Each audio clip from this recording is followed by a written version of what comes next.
আসসালামু আলাইকুম। আজকে চলে আসলাম আপনার চলনের দিন। আজকে আমরা সবাই মিলে বউ আনতে যাব। তো এটাই আপনার পাশেরটা হলো ছেলের বাড়ি এবং এটা হলো মেয়ের বাড়ি। তো বুঝতেই পারছেন পাশাপাশি একসাথেই আপনার মেয়ে এবং ছেলের দুজনের বাসা। তো আপনার চলনের জন্য জামাই নিয়ে আমরা চলে এসেছি। তো জামাইয়ের গাড়ি আসতেছে সামনে দিকে। তো এখানে আমাদের জামাইকে ওনারা বরণ করে নামাবে।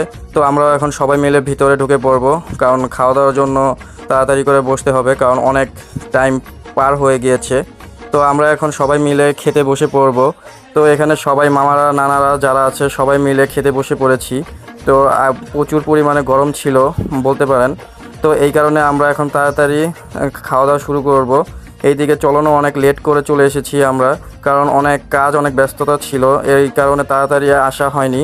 তো সবারই ছোট বড় সবারই অনেক ক্ষুধা লেগে গিয়েছে।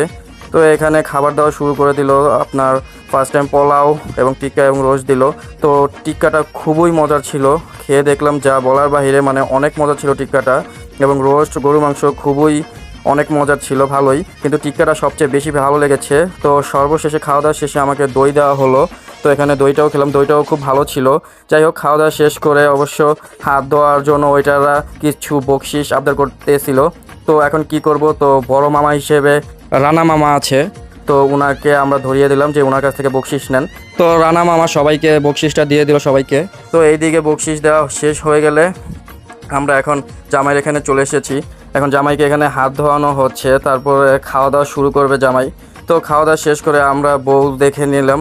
তো বউ দেখা শেষ হয়ে গেলে তারপরে আমরা এখানে আমার কিছু কাজ এবং ব্যস্ততা থাকার কারণে আমি আর আগে আগে চলে যেতে হবে।